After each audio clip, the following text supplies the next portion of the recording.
Hi, welcome to Overcoming Grief. This is my new YouTube channel. Um, I just started this channel because dealing with grief over the last couple years of my life has really cost me a lot. Figuring out how to deal with it has helped me overcome a lot more things than just grief. So, what I want to do is just talk a little bit about what I've been through and what my son has been through, and he'll be joining me on my next video. But today I just wanted to give you an kind of an overview of why I'm making this channel. Um, I was dating somebody back in 2005. I met her when I got back from Afghanistan. I was in the military for 10 years. And she got pregnant, and we had a son. We were together about a year, and then we split up. Over the next few years, we worked together in regards to how to take care of him, and over time, over the next, I'd say probably 10 years, we grew a lot closer as friends. So our son never seen us argue. And the beautiful thing about that is that today he remembers that. So it wasn't a relationship where we argued a lot and he has regrets and things like that. But the point is, she died in March of 2018. She had contracted it was some of their immune system. It's called ITP. And in any case, what happened is her immune system was destroying her platelets as they were being created in the bone marrow. And she didn't make it to the hospital in time. She was there for 3 weeks, but they couldn't do anything because her immune system had already focused in on her platelets to a point where there was no way they could change it. So she ended up passing away March 31st of 2018. After that, obviously my son had some pretty big hurdles to jump in regards to who he was and dealing with that. He was 11 at the time. And, I loved her. So it was hard for me as well. The next year was really, really tough because I was going through emotions that I had never dealt with before. And eventually what happened is I ended up going to grief counseling.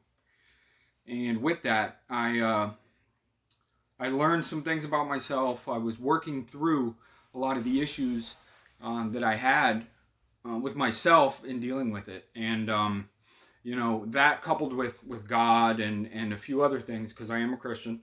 I do believe in Jesus Christ. And ultimately, I'm going to have to say that it was Him that really helped me through the things that I didn't understand. There were questions I had that He helped answer. And that's an important part of my testimony, just so everybody knows. So I think that first year, though, I almost committed suicide because of it. I had questions I didn't understand, and I'm the type of person who, very inquisitive. I ask a lot of questions, and sometimes the best question to ask isn't why, but that's what I always ask first. So I had to learn that sometimes I don't need to know the answer why. Sometimes going with what's happening and just trusting that God and the people that I love, are going to come through for me, and that ultimately is what happened. I realized that God had it. He started answering my questions. And sometimes we pray for things and we don't get them because it's not in God's plan. I know a lot of people do. And I'm just kind of saying this off the record. A lot of people tell you if you have enough faith, you'll get what you pray for. That's not true. Other people have wills. Tiffany suffered from addiction very badly, and it was her time to go. I led her to Christ on her deathbed.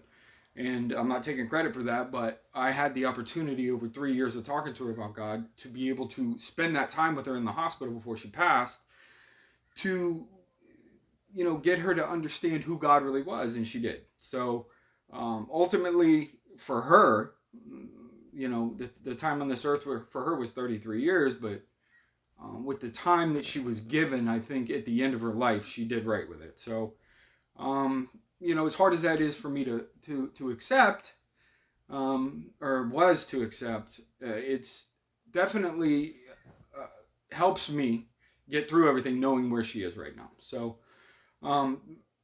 my son, over the first 6 months of his mom's passing, started dealing with anger and things like that. And these are symptoms of dealing with grief when you don't know how to deal with it. So me and him, even today, as a matter of fact, the other day I sat down with him and talked, and me and him don't always have the answers. I do my best with him. So if there's anybody out there watching this that has any thoughts or any advice, not just for me, but for anybody else watching, post in the comment below, because I think it's important that we talk to each other, reach out, and try to help each other. And if you have any questions for me, be more than happy to answer any questions that anybody has and help anybody that I can.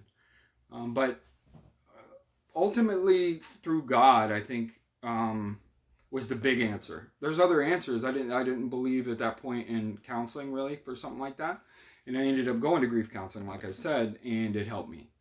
So I think there's a lot of presuppositions a lot of us have.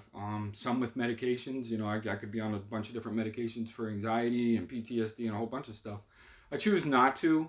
Some of them may help me. I don't know. I just, for me, because of my history of addiction, because me as well, I'm a recovering alcoholic addict, I don't want to put myself in a position to go back into that with some of the drugs that the VA is offering. So what I've done is just surrounded myself with the right people. Sometimes that isn't enough. So I think dealing with the underlying issues, and with grief, it's dealing with whatever issues that bring about the grief. Grief is it's a natural thing that I've done some research on it, and I do know that it's natural, but how we deal with it sometimes is the wrong way, and that for me was, I think, the biggest thing was dealing with it the wrong way, until I realized that I had to make some changes, because if I didn't change, nothing else was going to change. So I did, and I just had to step outside myself and do some things that I didn't want to do. So that's kind of the gist of the story. My son, he's doing really good today. He's still doing good in school, which is a beautiful thing. He's 13 now. He'll be 14 in June, and I think the relationship that me and him have now really helps him in regards to who his mother was. He never saw us argue. It's just a beautiful thing that when he looks back on memories of his mother and me, that he doesn't have to worry about, the fighting and all that. But if in fact that is the case with anybody watching, you can still work through all that. The talking to people, counseling for me has become more important than medication. I was on probably 11 different medications up until 2017, and I came off a lot of them, and I started doing counseling sessions and talking to people. And that, above the medication, I'm still on Prozac because it helps with my mind, it races. But other than that, the talking to people, that the relationships that I'm building outside of going to the doctor have helped me probably more than anything else. So again, my name's Greg. I just wanted to kind of give you an idea of what this channel is going to be about. What I'm going to do is try to think a little more into it. This is my first video I've ever done on YouTube, and this is my first channel, so bear with me. I know there's some things that I need to help with, and that's another thing. If you see anything that isn't right with the video or the audio, let me know what it is and how I can help it. I'm kind of in an alcove, so I'm probably echoing because I can hear it. But right now, this is what I have. So just any advice that anybody can give me, or any questions that you have, or anything you want